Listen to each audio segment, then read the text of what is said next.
Shalom, Bapak Ibu Saudara terkasih. Majelis Jemaat mengucapkan selamat datang dan selamat mengikuti ibadah di Gereja Kristen Indonesia Klaten. Berikut kami sampaikan beberapa warta-lisan. Ke-1, pelayanan ibadah. Ibadah Sabtu tanggal 20 Mei 2023 dipimpin oleh Pendeta Emeritus Pan Binton. Ibadah Minggu tanggal 21 Mei 2023 pukul 6 dan pukul 9 waktu Indonesia Barat dipimpin oleh Pendeta Emeritus Pan Binton dan pukul 17 waktu Indonesia Barat dipimpin oleh Pendeta Pelangi Kurnia Putri. Kedua, pelayanan sakramen baptis kudus anak, dewasa, dan sidi. Dalam ibadah pada hari Minggu tanggal 4 Juni 2023 di GKI Klaten pukul 9 waktu Indonesia Barat akan dilayankan baptis dewasa dan sidi, dan dalam ibadah pukul 17 waktu Indonesia Barat akan dilayankan baptis anak. Nama-nama peserta baptis dewasa, sidi, dan baptis anak dapat dibaca lengkap di warta gereja. Jika ada namanya yang tertulis salah, mohon segera melapor ke kantor gereja pada hari dan jam kerja atau bisa WA ke nomor 0853 2935 4253. Ketiga, persembahan syukur tahunan dan Hari Raya Penuaian 2023.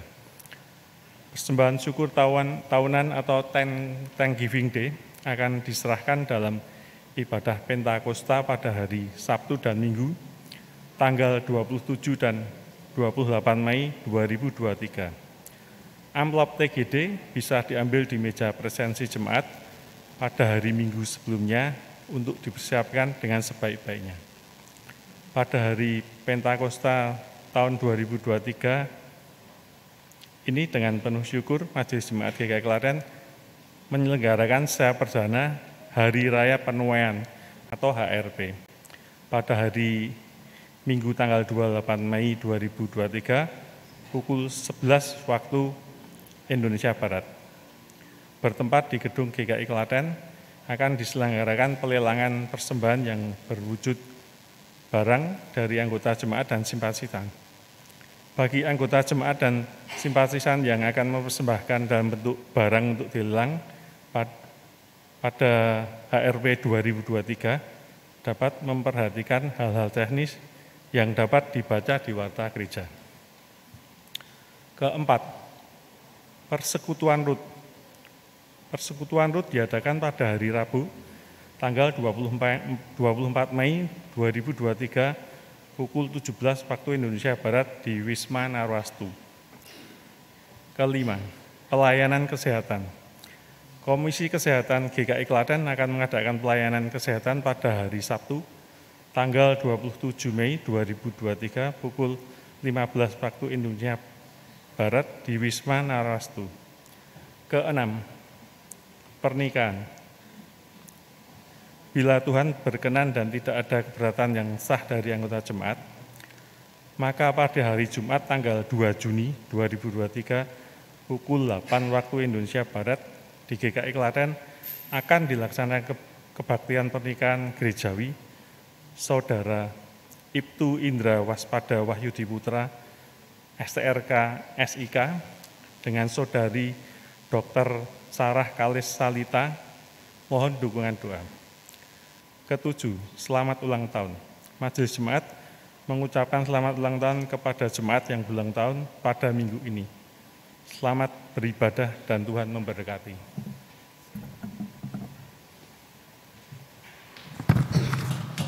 Shalom Bapak Ibu dan saudaraku yang dikasihi Tuhan. Sukacita kita biarlah saat ini boleh kita rasakan karena kita akan datang memuji dan memuliakan nama Tuhan di tempat ini. Oleh karena itu mari kita bangkit berdiri, kita nyatakan kasih kita untuk Tuhan, kita memuji nama Tuhan. Mari memuji kebesaran Tuhan.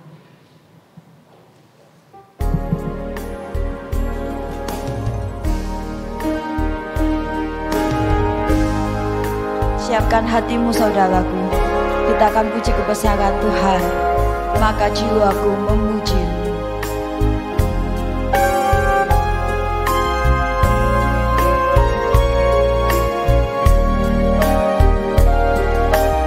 Maka jiwaku memuji-Mu. Maka jiwaku pun memuji-Mu. Sungguh besar Kau Allahku. Maka jiwaku pun memuji-Mu. Sungguh besar Kau Allahku. Bila kulihat bintang gemerlapan dan bunyi gunung riuh ku dengar, ya Tuhanku, tak putus aku heran melihat ciptaan-Mu yang besar. Maka jiwaku memuji-Mu, Tuhan. Maka jiwaku pun memuji-Mu. Sungguh besar Kau Allahku. Maka jiwaku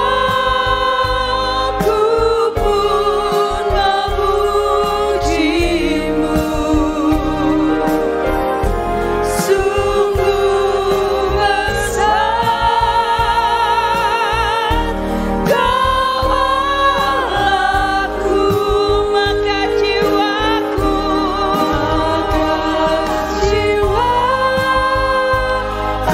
pun memuji-Mu. Sungguh besar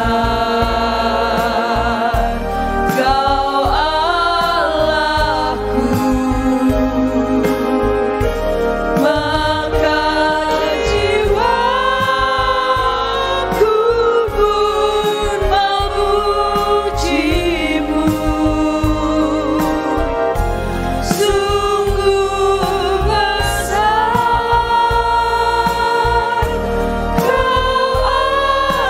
Allahku. Sungguh besar, sungguh besar Kau Allahku.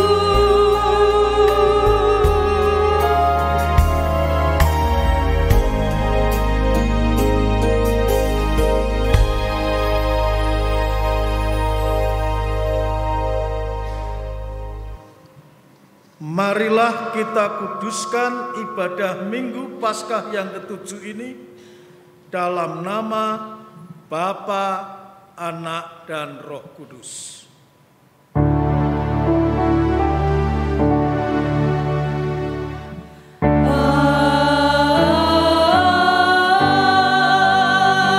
Amin.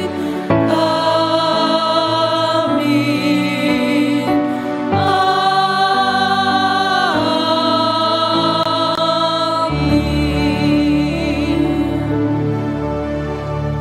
Damai Kristus besertamu. dan besertamu juga. Bapak Ibu disilakan duduk kembali. Sungguh kita berbahagia sore hari ini karena kita boleh bersekutu kembali dan Tuhan memberikan cuaca yang cerah bagi kita. Dan kita percaya bahwa kita berada di sini bukan karena kebetulan, tetapi semua karena kasih dan kuasa Tuhan. Amin. Bapak, Ibu, dan saudaraku, kita memasuki minggu penantian kehadiran pencurahan Roh Kudus. Dan tema kita saat ini adalah tentang doa. Bagaimana doa merupakan komunikasi kita dengan Tuhan. Di dalam doa ada permohonan, di dalam doa ada curahan hati, di dalam doa ada penyerahan diri, sehingga kita mengalami pemurnian dan kita juga mengalami pemulihan jiwa kita, sehingga kita dikuatkan oleh Tuhan melalui doa kita untuk terus menjalani kehidupan ini. Amin. Ya, Bapak, Ibu, dan saudaraku, hanya di dalam doa hidup kita semakin nyaman, hati kita menjadi lega. Itulah kekuatan Tuhan yang diberikan kepada kita. Oleh karena itu, mari kita bersyukur atas kasih Tuhan. Kita naikkan pujian kita karena Tuhan sungguh indah. Dia indah tiada taranya. Biarlah di sepanjang hidup kita, kita boleh selalu kagum akan Tuhan karena Dia luar biasa. Kita mau katakan, ku kagum akan Engkau Tuhan. Kau sungguh indah tiada taranya, sungguh menakjubkan, sungguh ajaib untuk dimengerti,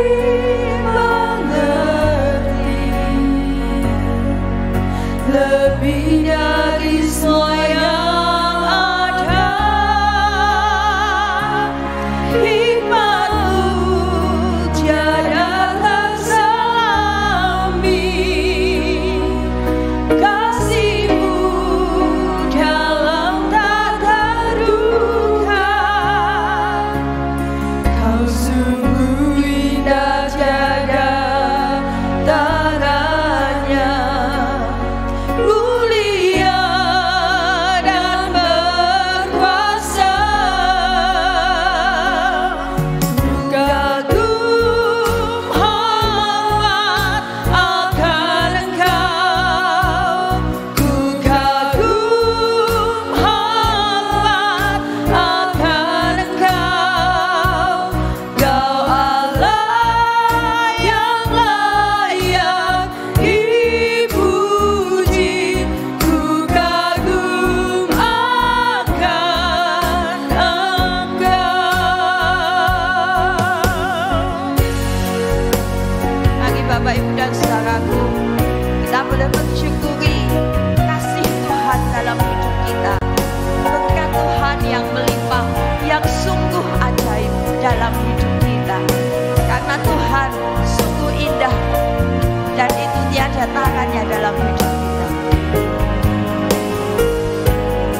Tuhan kita yang luar biasa, Tuhan kita yang sungguh menakjubkan dalam hidup kita, selalu memberikan kasih-Nya yang terindah dalam setiap langkah kehidupan kita.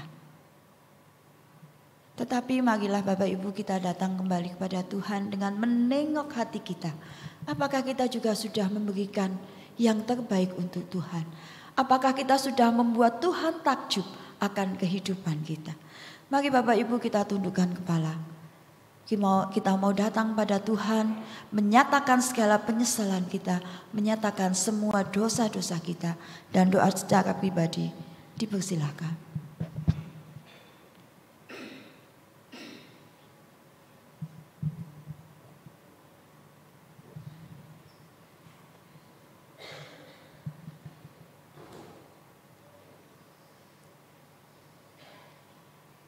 Tuhanku yang penuh kasih, Engkau mendengar setiap isi hati kami yang boleh kami ungkapkan kepadamu dari anak-anak-Mu di tempat ini. Ya Allah, biarlah ungkapan penyesalan kami ini tidak hanya kami ungkapkan saat ini, tetapi kami boleh memperbaharui hidup kami dari hari ke hari. Bapa yang penuh kasih, kami juga mohon ampun jikalau di dalam kehidupan kami seringkali tidak bisa menjalin hubungan yang erat dengan Engkau. Padahal Engkau hanya sejauh doa dari kami, Tuhan. Kami lupa untuk bertemu dengan Engkau di dalam kerendahan hati kami, di dalam doa kami. Kami hanya ingat kepadamu di dalam kesusahan kami, di dalam pergumulan kami. Tetapi ketika kami berasa sukacita, kami sering melupakan untuk bersyukur kepadamu. Bapa yang penuh kasih, ampunilah kami. Sucikanlah kami kembali, Tuhan. Tolonglah kami supaya kami boleh menjadi anak-anak-Mu yang seturut dengan kehendak-Mu. Karena kami percaya ketika kami meletakkan seluruh kehidupan kami hanya ke dalam tangan kasih-Mu, Engkaulah yang akan memimpin kami, Engkaulah yang akan membimbing kami, Engkaulah yang akan selalu memegang tangan kami, sehingga kami akan merasakan ketenangan di dalam jiwa dan hidup kami. Dan kami bersyukur untuk setiap pengampunan yang Kau berikan pada Tuhan. Terima kasih Allah untuk pengampunan-Mu dan doa yang sangat jauh dari sempurna ini, Tuhan. Kiranya Engkau sempurnakan, karena semuanya hanya kami pinta di dalam nama Tuhan kami Yesus Kristus yang terus memberikan ketenangan di dalam hidup kami. Amin.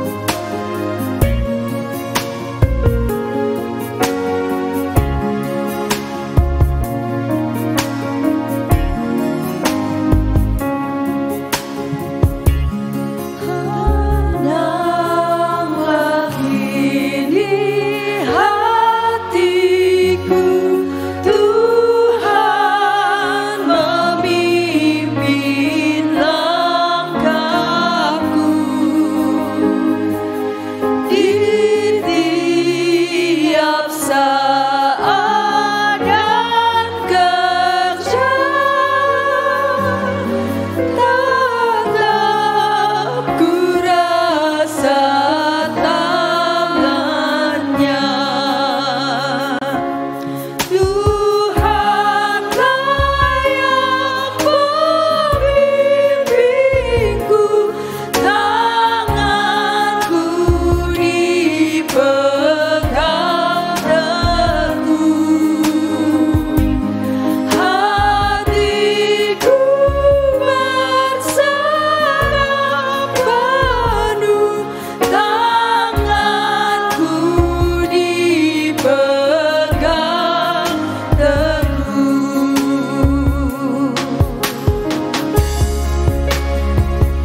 kasih Allah tak pernah berkesudahan dan selalu memberikan kekuatan dalam hidup umatnya yang menyerahkan diri hanya kepada Tuhan. 1 Petrus pasal 5 ayat yang ke-7 sampai dengan ayat yang ke-11 akan menjadi berita anugerah dan kekuatan kita. Serahkanlah segala kekhawatiranmu kepadanya, sebab Ia yang memelihara kamu. Sadarlah dan berjaga-jagalah. Lawanmu si iblis berjalan keliling sama seperti singa yang mengaum-aum dan mencari orang yang dapat ditelannya. Lawanlah dia dengan iman yang teguh, sebab kamu tahu bahwa semua saudaramu di seluruh dunia menanggung penderitaan yang sama. Dan Allah sumber segala kasih karunia yang telah memanggil kamu dalam Kristus kepada kemuliaannya yang kekal akan melengkapi, meneguhkan, menguatkan dan mengokohkan kamu sesudah kamu menderita seketika lamanya. Ialah yang empunya kuasa sampai selama-lamanya. Amin. Demikianlah berita anugerah dari Tuhan. Syukur kepada Allah. Kita nyatakan syukur dan damai kita untuk sesama kita dalam salam damai. Kita berikan salam damai bagi setiap sahabat teman yang ada di tempat ini dengan penuh sukacita. Ketika damai ada di dalam hati kita, kita percaya bahwa kasih Tuhan juga hadir bersama-sama dengan kita. Dan kita percaya bahwa hanya dekat dengan Allah saja, hanya dengan dekat kasih-Mu Bapa, hidup kita akan selalu nyaman, akan selalu tenang. Karena Tuhan selalu mengenal kita lebih dari apapun. Hanya dekat kasih-Mu Bapa.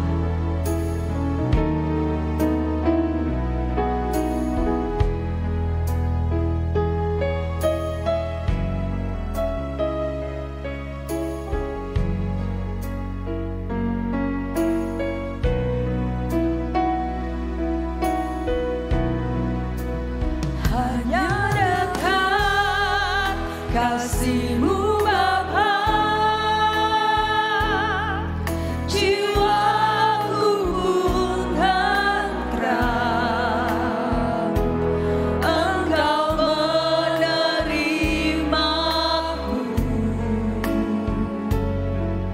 dengan sepenuhnya, walau dunia melihat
kasih-Mu Bapa, jiwaku tentram dalam kehidupan. Mari kita nyatakan sekali lagi Bapak Ibu dan Saudara, hanya dekat kasih-Mu Bapa, jiwaku akan tentram.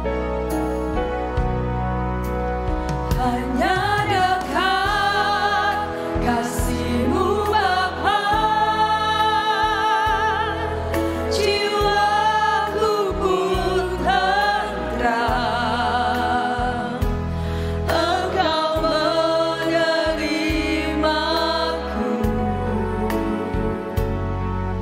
dengan sepenuhnya.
Mari kita satukan hati kita memohon pertolongan Tuhan sebelum kita merenungkan sabda Tuhan.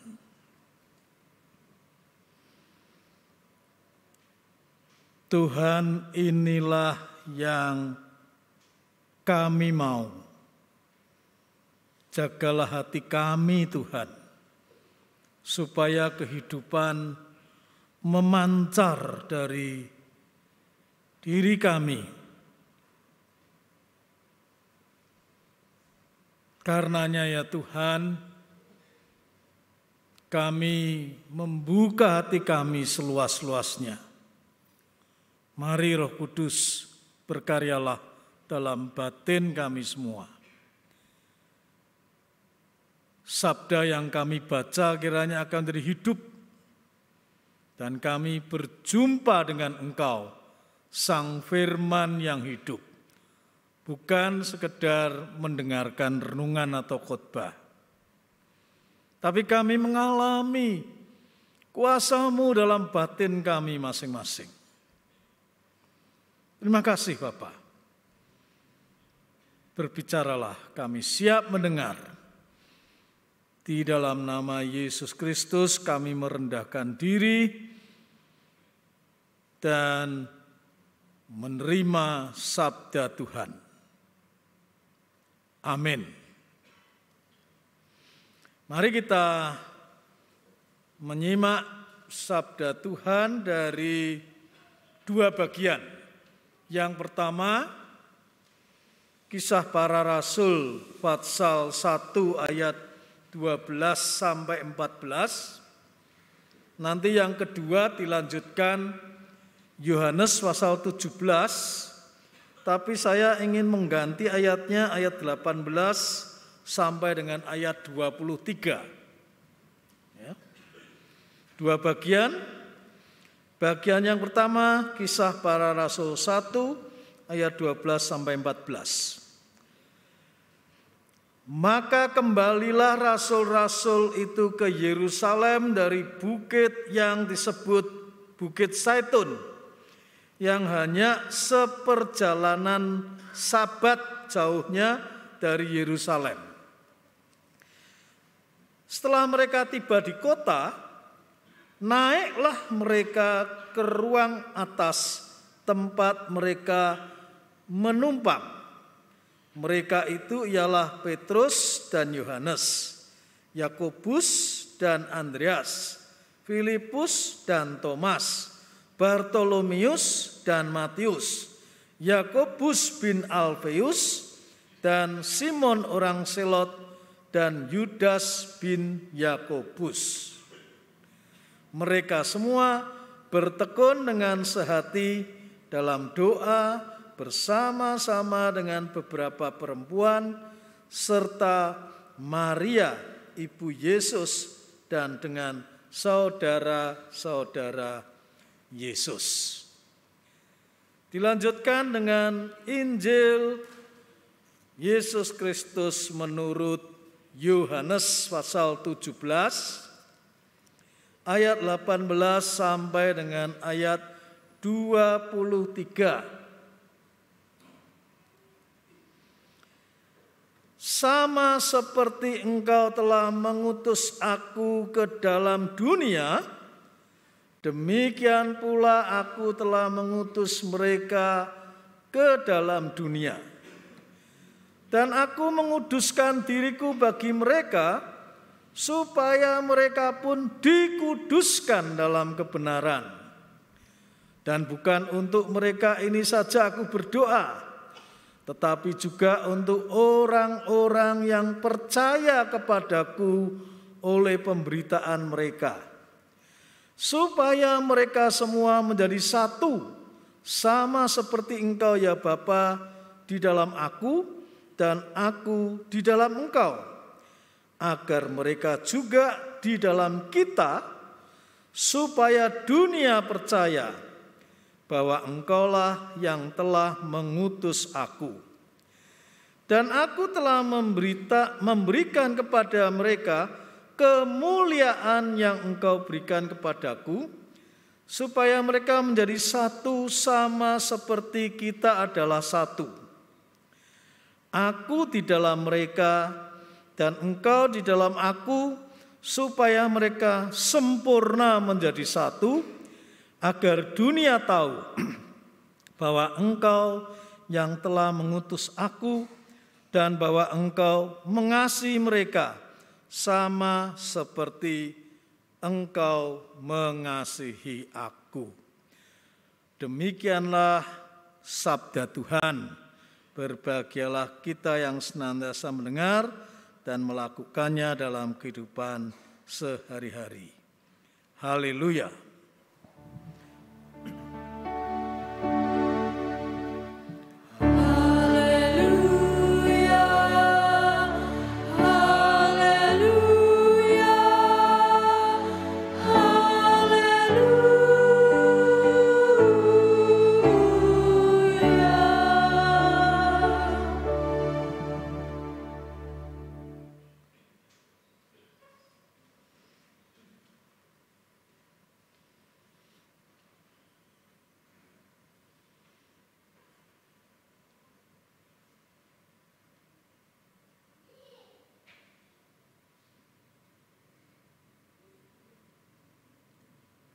Ya, sejak hari Kamis kita sudah merayakan hari kenaikan Yesus Kristus ke surga. Kita memulai doa novena, ya.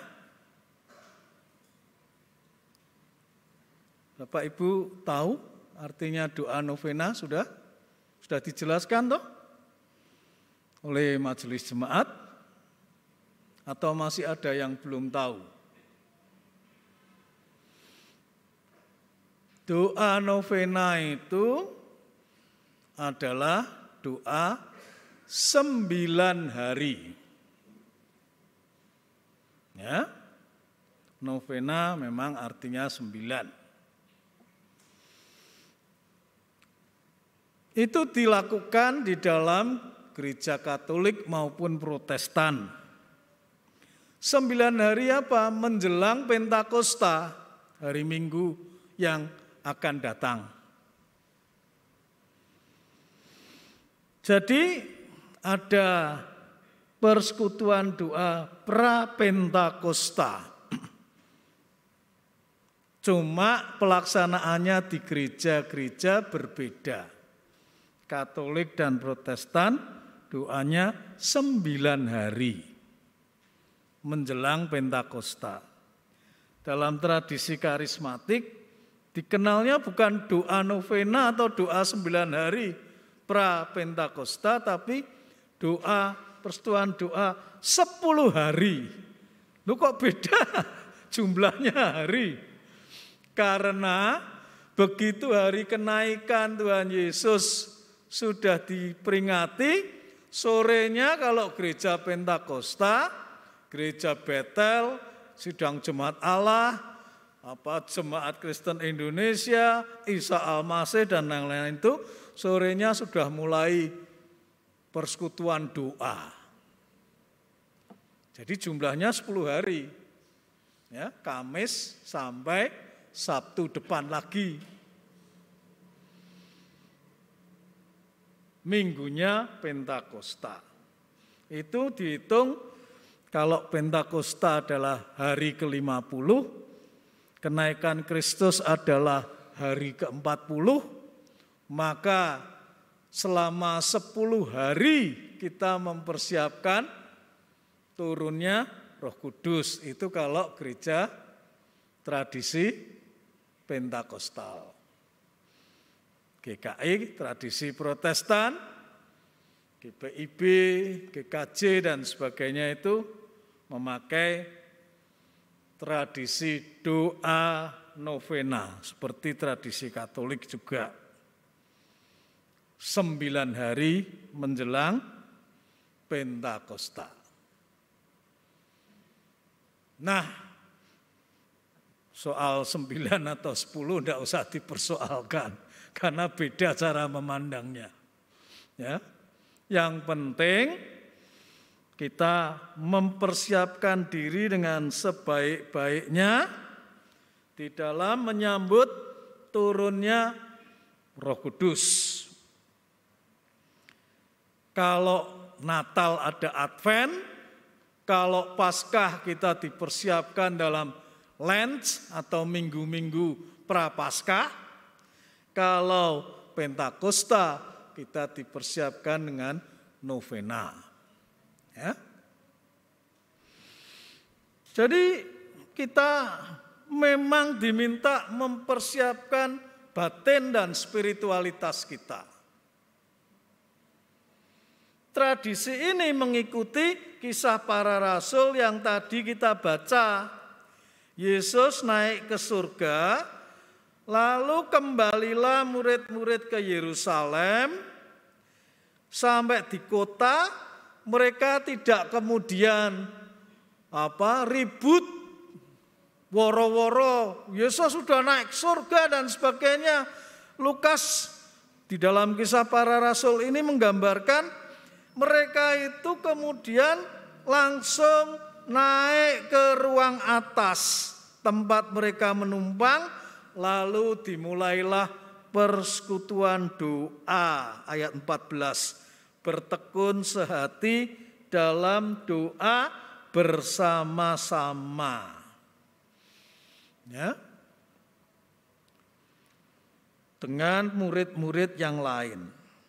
Dengan kata lain, mereka menjadi komunitas pendoa. Jadi sebelum mereka melayani, sebelum Roh Kudus dicurahkan atas mereka, mereka harus mau bersekutu bersama-sama, berdoa dan dipersiapkan untuk melayani. Sebelum mereka menjadi komunitas misi, mereka menjadi komunitas doa lebih dahulu. Maka kalau kita bertanya, bagaimana? Apakah gereja kita sungguh-sungguh ingin melaksanakan misi dari Tuhan, misi Allah di dalam dunia ini, di mana kita ikut berpartisipasi? Biasanya kita tidak bisa menjawab, lawang doa aja enggak pernah. Ya, tapi kalau kita memang benar-benar rindu untuk melaksanakan misi, yang muncul harus doanya dulu. Kalau enggak nanti enggak jelas. Mau kemananya pun enggak tahu. Mau melakukan apa? Enggak jelas. Maka ini adalah prasyarat bagi kita.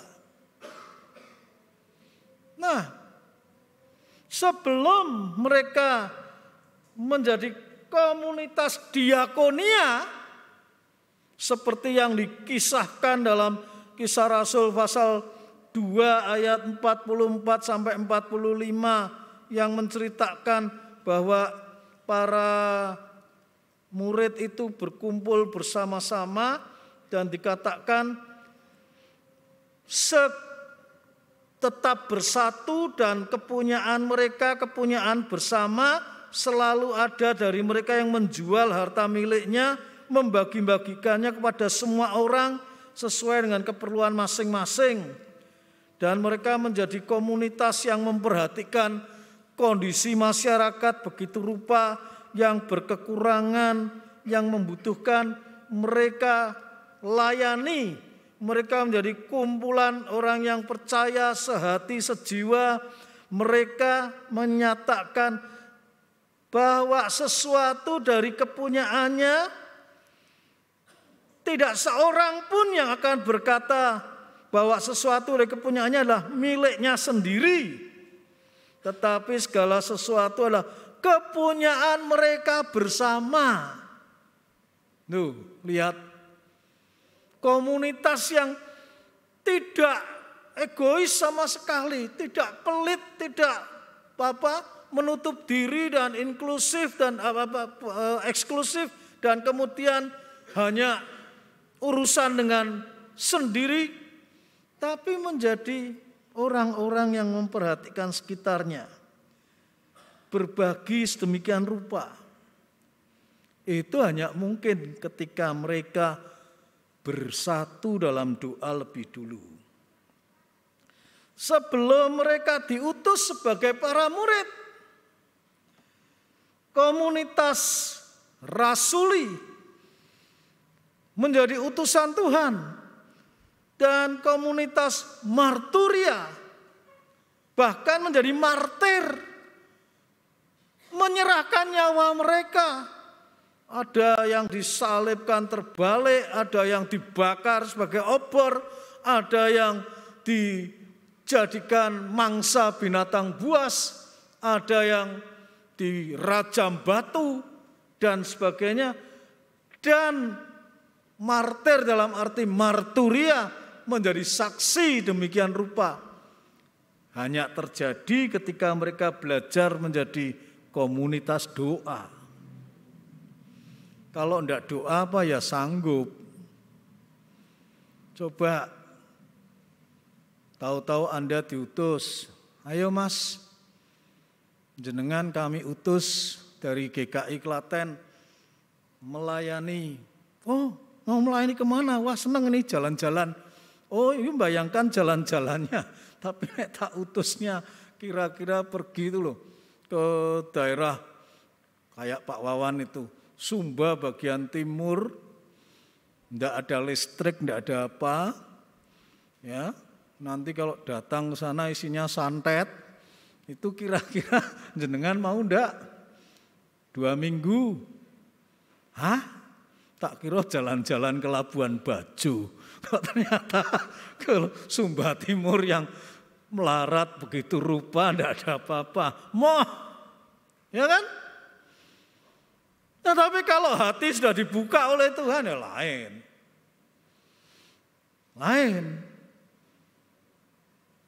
Wong lihat bagaimana banyak anak yang menderita di bawah kolong jembatan aja. Aduh, Tuhan, aku ingin Tuhan untuk melayani mereka. Nah itu bedanya. Orang yang berdoa dengan yang tidak berdoa. Komunitas yang memulai doa bersama-sama nanti akan mulai melihat visi pelayanan. Diutus kemana? Itu Tuhan yang ngatur. Lanjut. Jadi para murid sebetulnya belajar apa? Mereka melepaskan kelekatan dalam hati mereka. Belajar mengenai apa yang benar, yang betul-betul menjadi kerinduan Tuhan bagi mereka. Ya. Sebab pasti banyak kelekatan-kelekat, ya tidak akan bisa memberikan diri kita. Wah, gimana mau melayani, wong saya harus mandikan, memberi makan anjing saya, anjingnya yang lekat. Ya, gimana saya bisa melayani? Wong saya harus bekerja keras demi keluarga saya, keluarga yang lekat. Tidak salah. Tapi kalau bermacam-macam kelekatan masih begitu kuat, gimana kita bisa membuka hidup kita untuk sesama? No time. Ya. Bukan saja no time.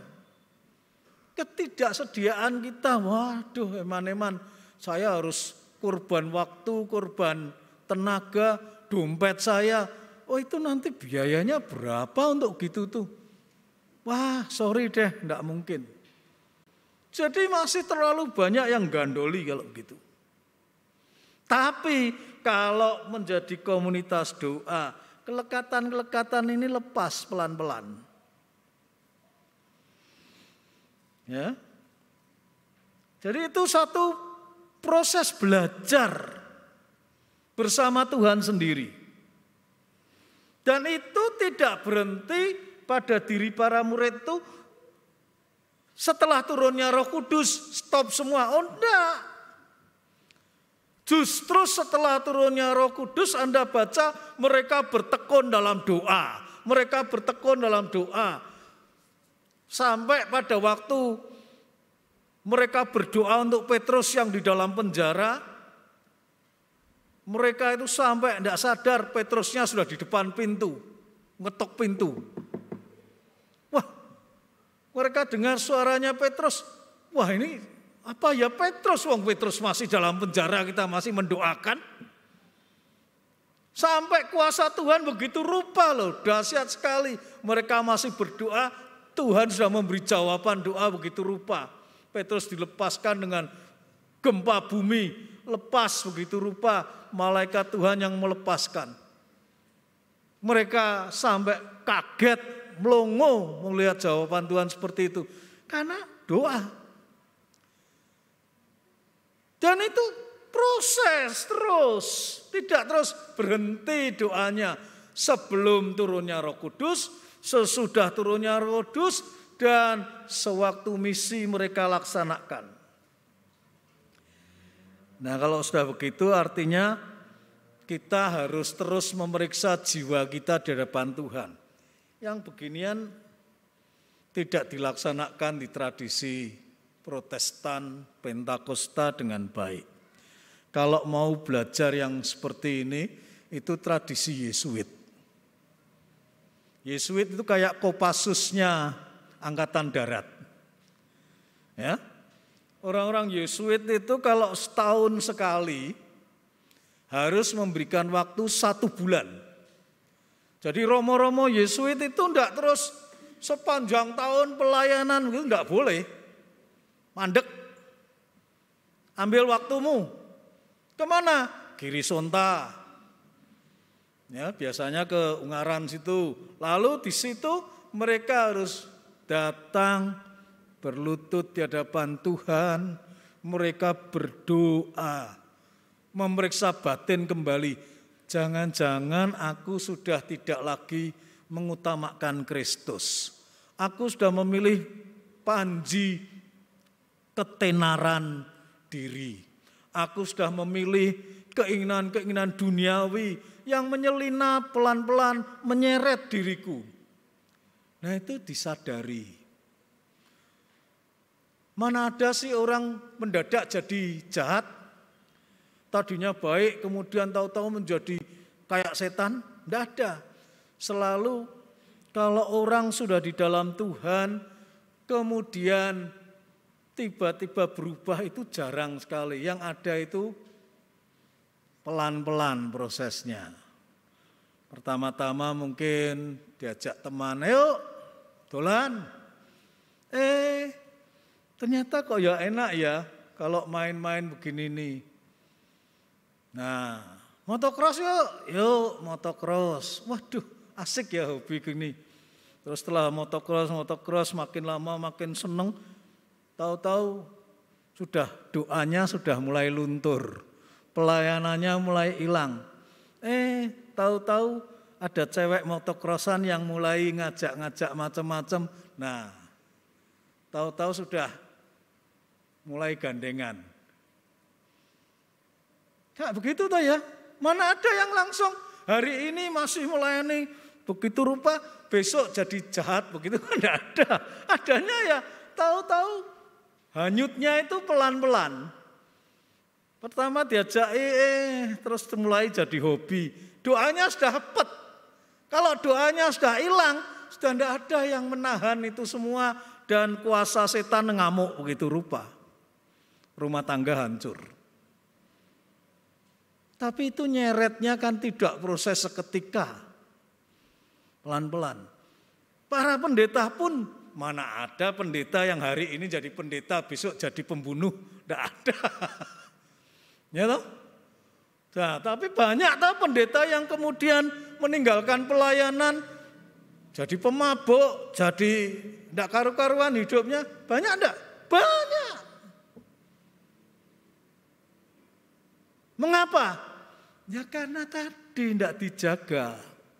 Kelekatan itu masih terus kemudian dibiarkan pelan-pelan makin mencengkram.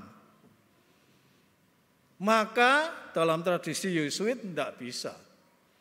Balik, setahun sekali berikan waktu sebulan untuk membersihkan kelekatan-kelekatan hati yang tidak karu-karuan, arah yang sudah kabur, visi yang sudah enggak jelas, ambisi yang mungkin sudah mulai meluap-luap, kenikmatan-kenikmatan duniawi yang terasa sudah mencengkeram, itu harus diberesi semua di hadapan Tuhan. Dan kita konsekrasikan kembali panggilan hidup. Kita persembahkan kembali hidup. Tuhan, murnikan panggilanku. Tuhan, arahkan aku. Begitu. Itu tradisi tahunan. Setiap Romo boleh memilih sendiri waktunya mau kapan. Bapak Ibu, kita kan bukan para Romo, Pak. Kita kan bukan. Ya, tapi apakah Anda kembali kepada Tuhan setiap saat untuk memurnikan panggilan hati Anda, jiwa Anda di hadapan Tuhan? Atau cuma sekedar ibadah sambil mikir, ini nanti habis ini mau makan apa ya? Ayam goreng, apa capcay. Kalau ibadah aja mikirnya makan. Mana ada hati yang melepaskan kelekatan-kelekatan sambil mendengar khotbah, rasanya kok ngantuk banget. Betul nggak? Tapi kalau kita itu datang, hati kita dibersihkan, jiwa kita dilepaskan dari kelekatan kita.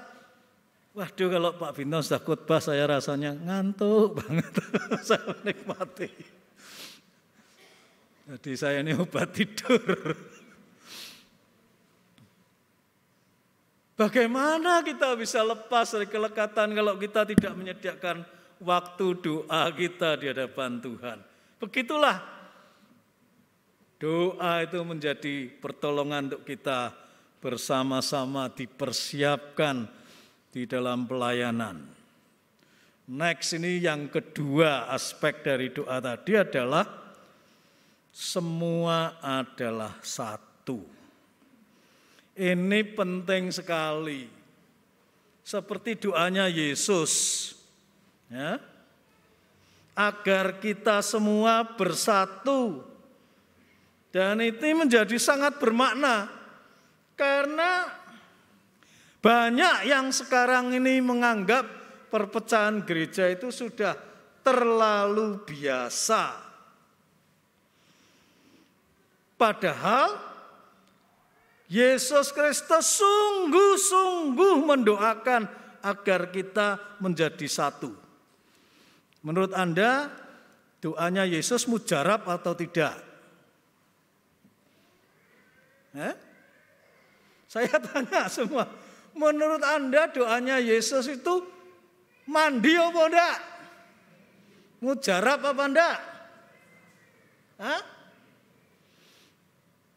Kita harus jawab, oh ya doanya Yesus ya pasti mujarab.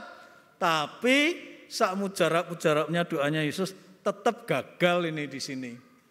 Wong nyatanya itu para murid tidak pernah bisa bersatu kok.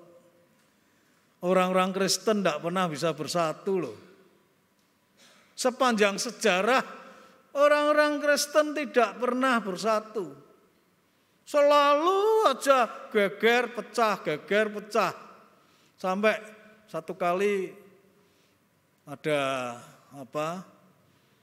tokoh Islam yang diminta, saya kok lupa, bukan menteri agama, presiden atau apa dari tradisi Muslim ya, kemudian diminta meresmikan satu organisasi. Ini gereja apa? Gini nih. Oh, ya gereja Pentakosta. Oh, gereja Pentakosta banyak ya? Oh ya banyak. Ada berapa? Ya kira-kira kalau denominasinya ya kira-kira 400-an. Hah? 400. Yang namanya merek gereja Pentakosta. Merek loh. Bukan cuma jumlahnya gereja loh ya. Mereknya gereja itu sudah 400-an. Apa enggak bingung? Ya, gereja gampang bukan main kalau mau pecah. Saya ingat, maaf saya kalau nyebut satu gereja. Gereja Pentakosta Pusat Surabaya misalnya. Geger, sinodenya geger, tahu-tahu anak buahnya misah. Gereja Pentakosta Berpusat Surabaya, tambahi kata ber sudah jadi sinode lain. GKI, tambahi I lagi satu, GKII, Gereja Kristen Indonesia Injili. Itu gereja di Semarang pernah terjadi, Karangsaru pecah itu dulu. Ya, jadi tambahi satu aja kata udah pecah. Ya, kita tidak usah menutup diri bahwa kita itu tidak sungguh-sungguh mengharapkan doa Yesus terjadi. Nah, saya nggak tahu Yesus sampai sekarang menyesalnya kayak apa ya. Oh, doaku si jiki ora iso dadi dong, kira-kira ya. Kalau dilihat, waduh, sulit sekali.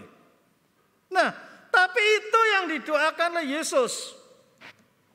Ayat 23 dari pasal 17 mengatakan, Aku di dalam mereka dan engkau di dalam aku, supaya mereka sempurna menjadi satu.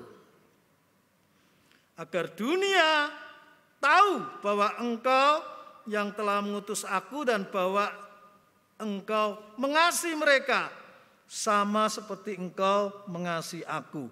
Sempurna menjadi satu. Waduh, kalau kita harus melihat ini semua, kita harus mengaku malu. Kenyataannya tidak bisa betul-betul menjadi satu, bukan? Tapi Injil Yohanes tidak meninggalkan itu.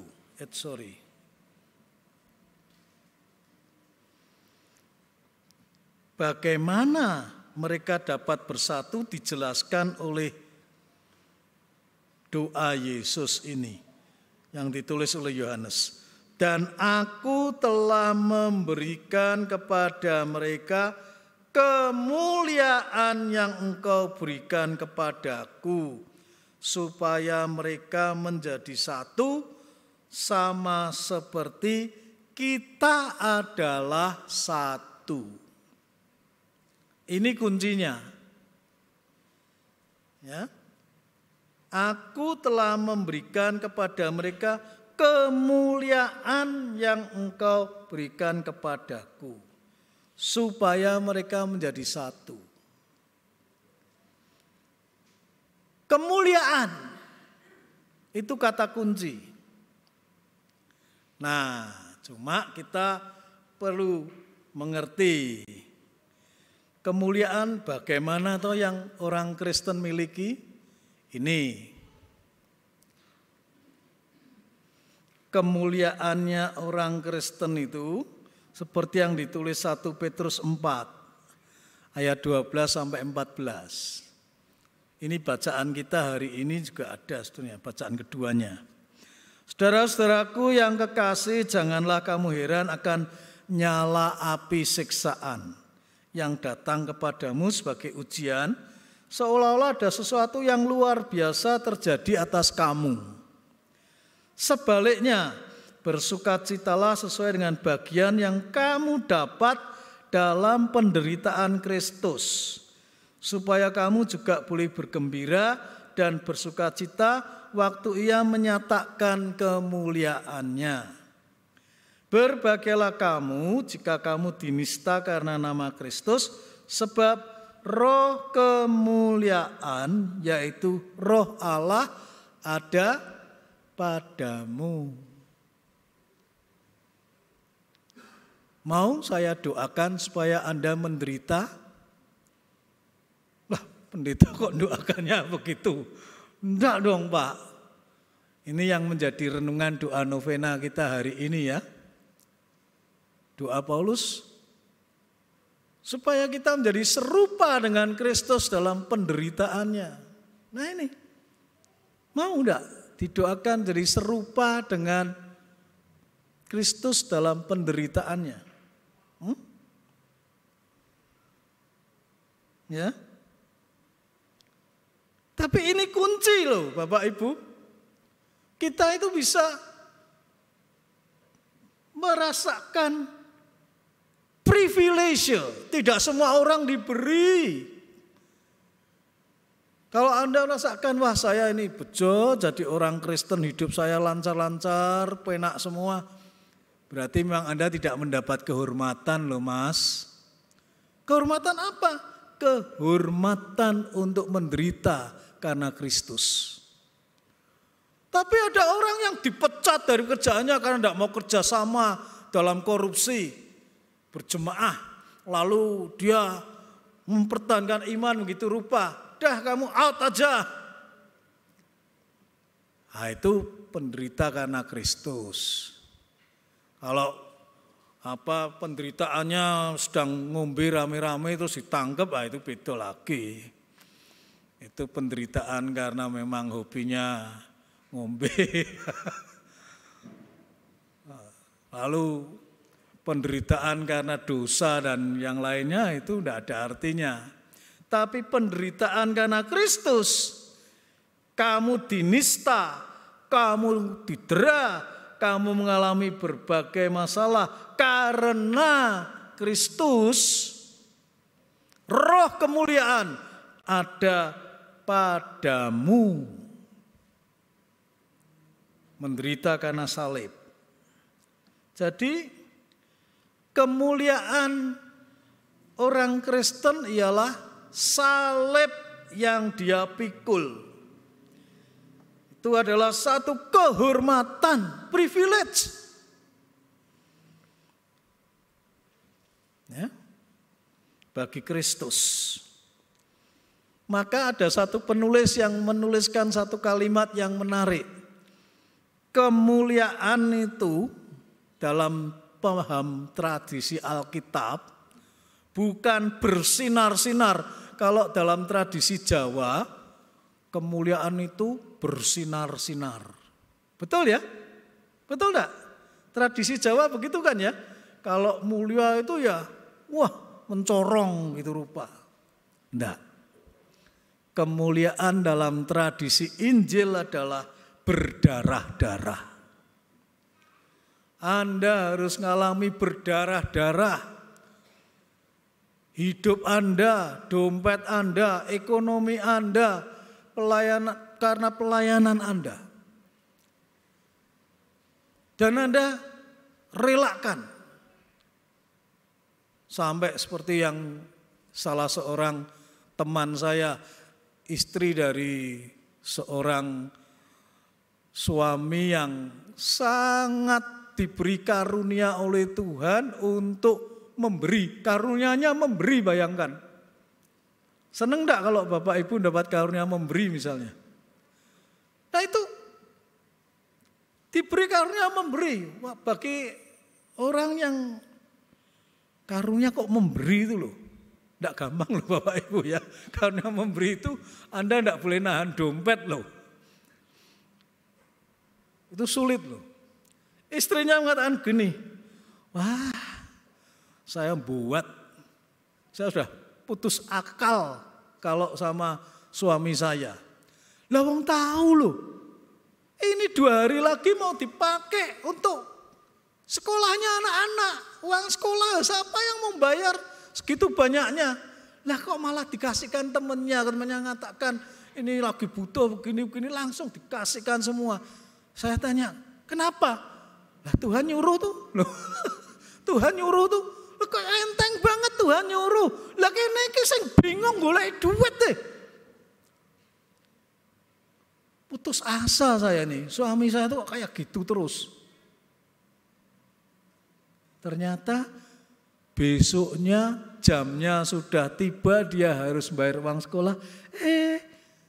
Tahu-tahu ada rezeki datang, persis jumlahnya sesuai dengan apa yang diharapkan. Nah tapi sport jantung Pak, ya tahu, sport jantung, malu dan sebagainya. Waduh, tapi itu yang terjadi Bapak Ibu.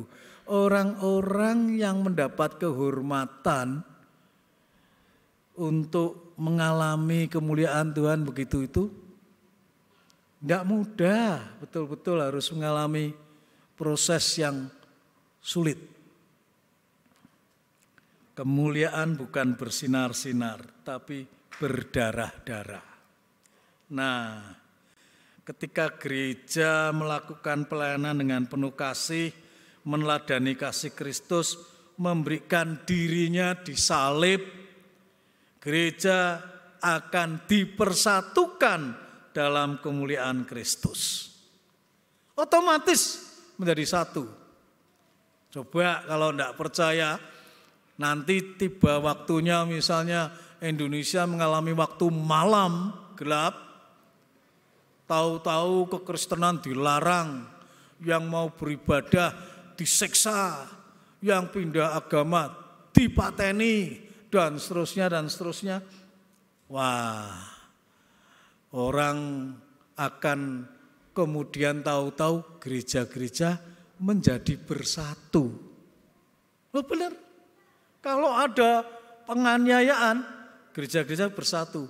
Kalau enggak, susah sekali. Gereja faktanya ribut. Kalau enggak ribut antar gereja, ya ribut internal gereja. Komisi, majelis dengan pemuda, sekolah minggu dengan remaja, macam-macam. Itu selalu ada geger internal maupun eksternal. Teman saya ada yang melayani di Siberia. Waduh, luar biasa kamu melayani di sana. Dinginnya minus 40 loh, minus 40 derajat Celcius. Waduh, kamu pasti susah sekali ya. Kalau keluar gimana? Ya itulah, harus pakai, rangkepnya luar biasa, berat sekali. Nah tapi kalau enggak gitu ya enggak kuat. Apa yang paling sulit melayani di Siberia? Menurut Anda kira-kira apa? Melayani di daerah yang sangat dingin minus 40, kira-kira Anda jawab apa kalau Anda yang melayani di Siberia?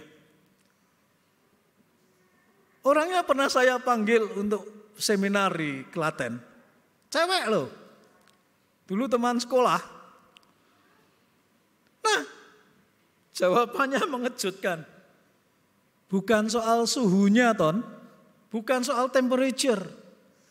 Tapi di sana itu setengah mati untuk mengumpulkan pendeta-pendeta agar mau berdoa bersama. Satu dengan yang lainnya itu saling musuhan, saling egois begitu rupa. Sudah egois, dinginnya bukan main. Saya kalau mau mengunjungi 2 gereja aja, jalan aja sudah rasanya beratnya setengah mati.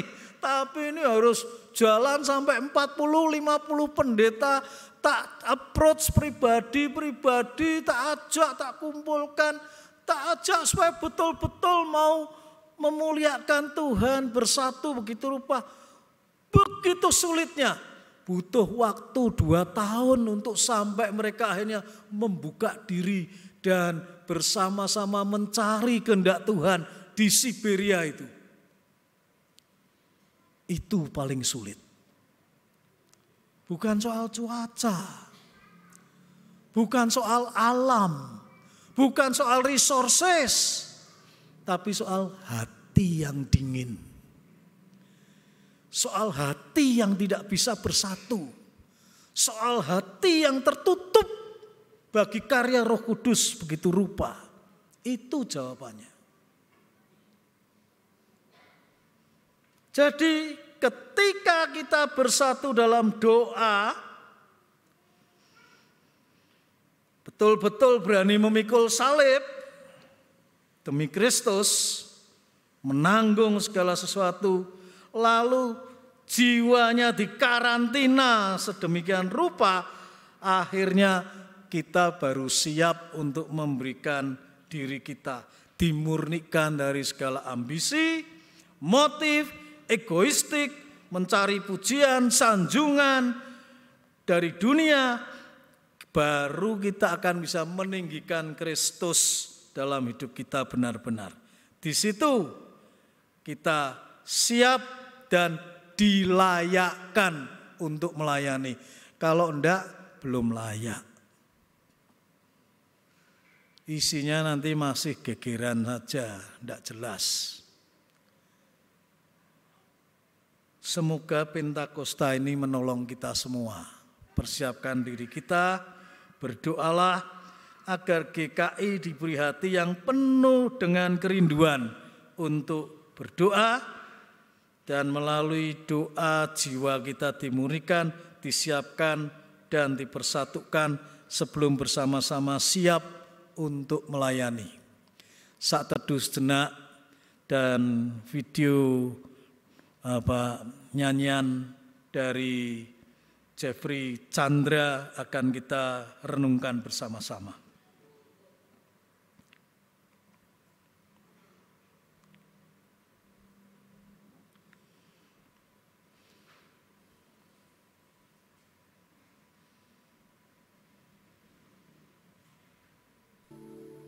Dan biarlah kami sebagai orang-orang, mari kita dengarkan lagu ini sambil yang merenung, menutup mata kita dalam doa.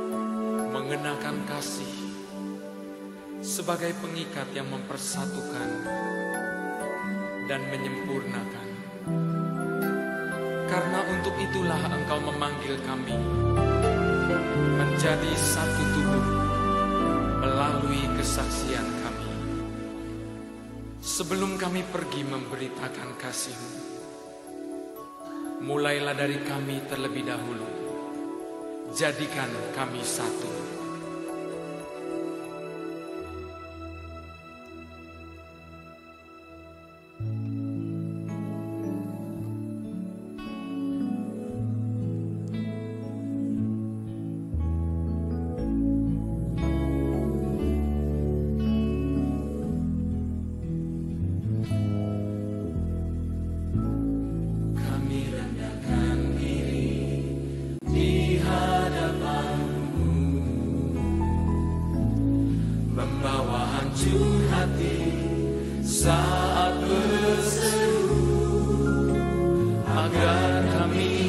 Saling melengkapi tubuhmu, seperti Kau dan Yesus adalah satu.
bukan hanya untuk kami Engkau berdoa, tetapi juga untuk orang-orang yang percaya kepadamu. Oleh karena pemberitaan kami, supaya kami semua menjadi... Jemaat Tuhan diundang berdiri. Marilah kita bersama dengan umat Allah di masa lalu, masa kini, dan masa depan mengingat pengakuan pada baptisan kita menurut pengakuan iman rasuli. Aku percaya kepada Allah, Bapa yang Maha Kuasa, Khalik langit dan bumi, dan kepada Yesus Kristus, Anak yang tunggal Tuhan kita, yang dikandung dari Roh Kudus, lahir dari anak darah Maria, yang menderita sengsara di bawah pemerintahan Pontius Pilatus, disalibkan, mati dan dikuburkan, turun ke dalam kerajaan maut. Pada hari yang ketiga, bangkit pula dari antara orang mati, naik ke surga, duduk sebelah kanan Allah, Bapa yang Maha Kuasa, dan dari sana Ia akan datang untuk menghakimi orang hidup dan yang mati. Aku percaya pada Roh Kudus, gereja yang kudus dan am, persekutuan orang kudus, pengampunan dosa, kebangkitan orang mati, dan hidup yang kekal. Amin. Silakan duduk kembali.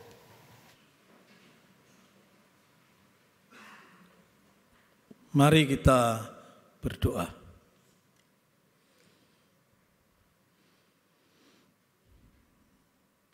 Tuhan, kiranya Engkau akan memberikan rasa haus dan rindu kepada kami, agar kami semua dapat memiliki rasa rindu untuk mendekat kepadamu ya Tuhan.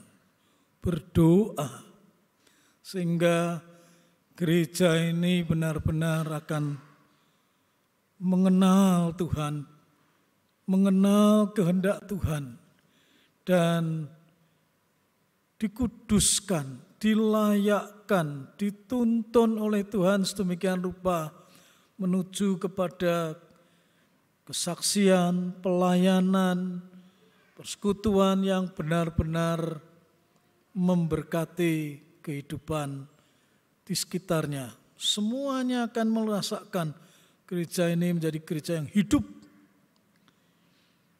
Kami berdoa Tuhan, bukan hanya GKI, tapi semua gereja di kota ini Tuhan berkati dan jadikan Kota Klaten boleh merasakan kuasa Roh Kudus dicurahkan, bekerja sedemikian rupa, dan banyak orang-orang dapat diselamatkan melalui kabar baik yang diberitakan. Tuhan, kami terus ingin mendoakan Indonesia sebagai bagian yang lebih luas. Kiranya Roh-Mu bekerja sedemikian rupa bagi gereja-gereja Tuhan, memakainya dan memberkati sehingga betul-betul menjadi pelayanan. Kami doakan Tuhan memurnikan, Tuhan memimpin gereja-gereja Tuhan di Indonesia ini, memberkati sedemikian rupa. Kami pasrahkan di dalam menjelang Pentakosta ini semua program yang sudah dirancang maupun di dalam segala kerinduan kehidupan jemaat di berbagai gereja. Tuhan kiranya memberkati sedemikian rupa.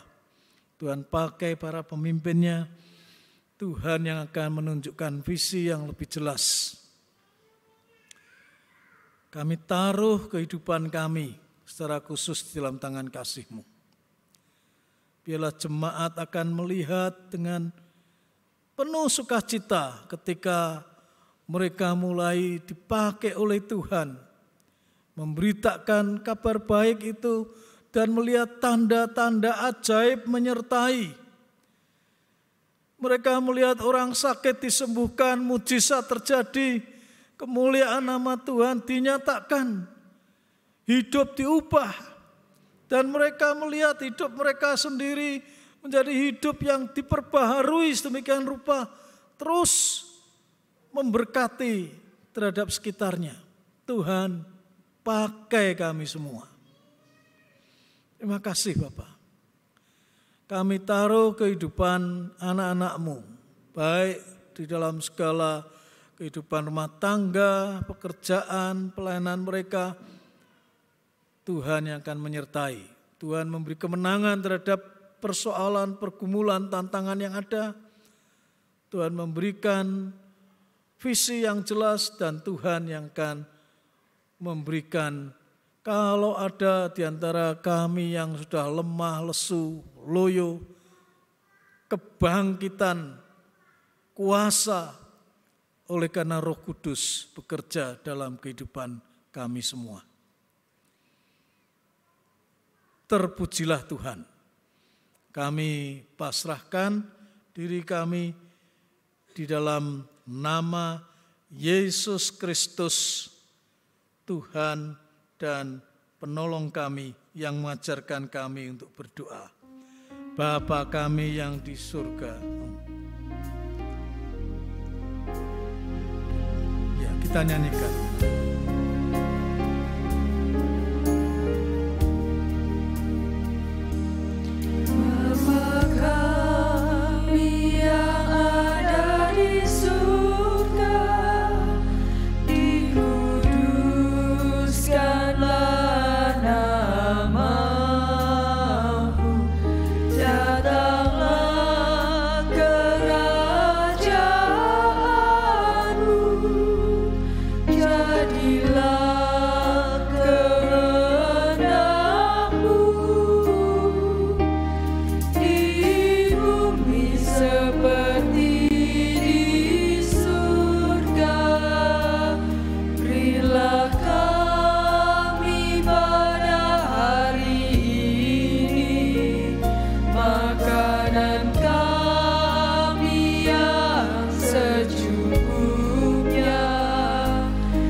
Jemaat Tuhan, marilah kita merespon berkat-Nya yang melimpah tiada tara dengan memberikan ungkapan syukur kita didasari dari Mazmur 54 ayat yang ke-6.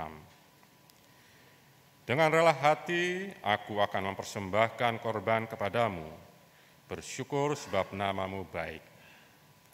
Dengan penuh syukur dan sukacita, mari kita mengumpulkan persembahan sebagai ungkapan syukur kita dan memuji Tuhan dengan pujian sungguh ku bangga Bapa.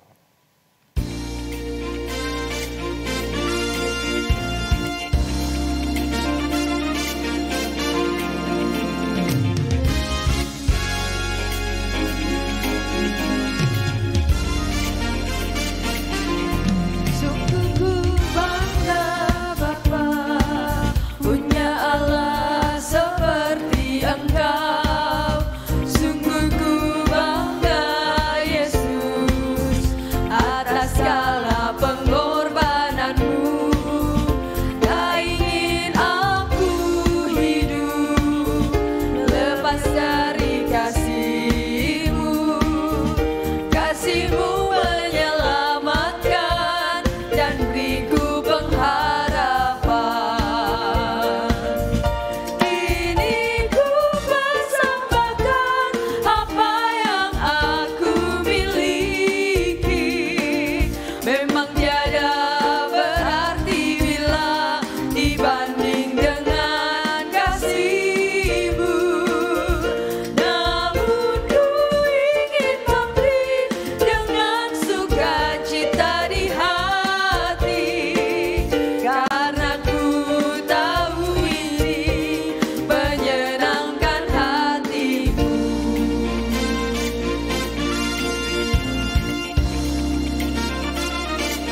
Jemaat Tuhan, mari kita hantar persembahan kita di dalam doa.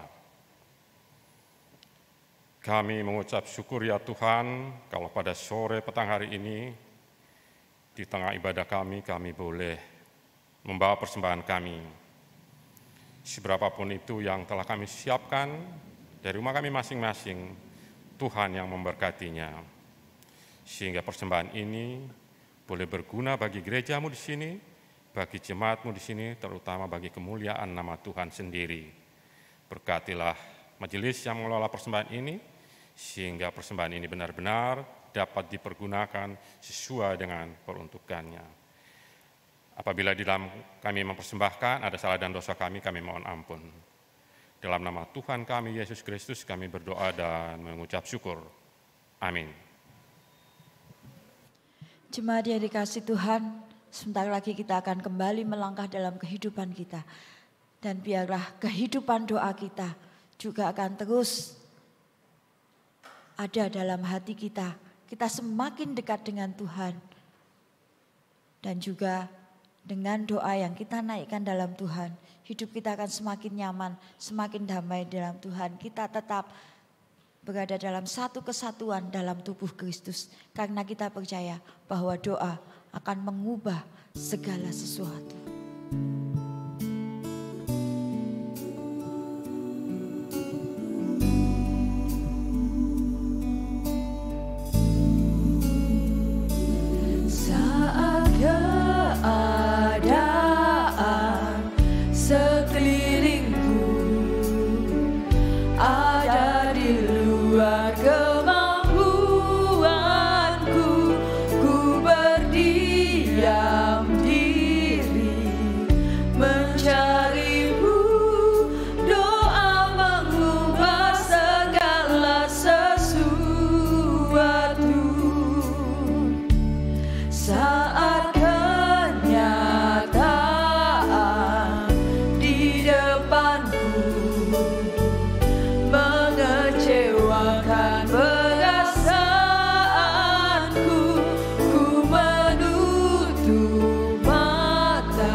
Dan tiap doa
jemaat duduk sebentar.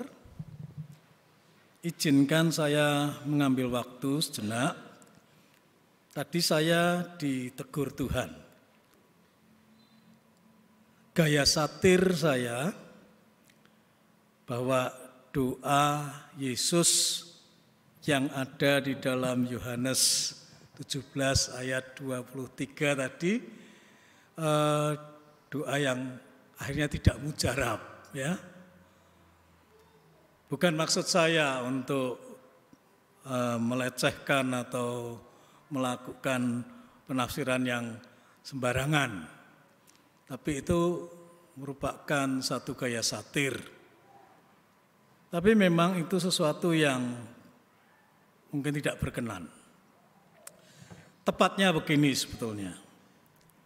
Yohanes 17 itu adalah harapan-harapan ideal yang dimiliki oleh jemaat pada waktu itu. Jangan lupa Yohanes menuliskan Injilnya pada tahun 90-an. Jadi suasana gereja yang mendapatkan tekanan berat, tapi gereja terpecah belah, tidak karu-karuan. Maka doa ini seolah-olah didoakan oleh Yesus menjadi pengharapan dari penulis Injil ini untuk menggambarkan inilah yang dikehendaki oleh Tuhan. Satu kesatuan dalam kehidupan jemaat sedemikian rupa. Bahwa kalau saya mengatakan itu doa Yesus yang tidak mujarab, saya mohon maaf.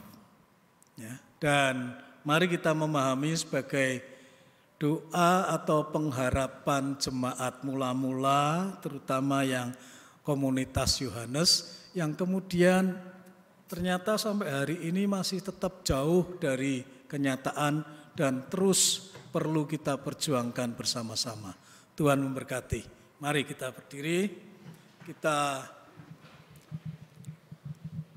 akhiri. Jemaat Tuhan, tetap bertekunlah dalam doa dan arahkanlah hati kepada Tuhan. Kami mengarahkan hati kami kepada Tuhan. Jadilah saksi Kristus. Kami siap menjadi saksinya dan melayaninya. Terpujilah Tuhan. Kini dan selamanya. Dan kini terimalah berkat Tuhan. Berkat dan karunia dari Allah Bapa, karya kasih dan pengorbanan Yesus Kristus, serta pertolongan dan penyertaan Roh Kudus, kiranya memampukan saudara untuk tetap bertekun di dalam doa dan mengalami pemulihan dan mampu untuk bersyukur melihat setiap kebaikan Allah. Haleluya. Amin.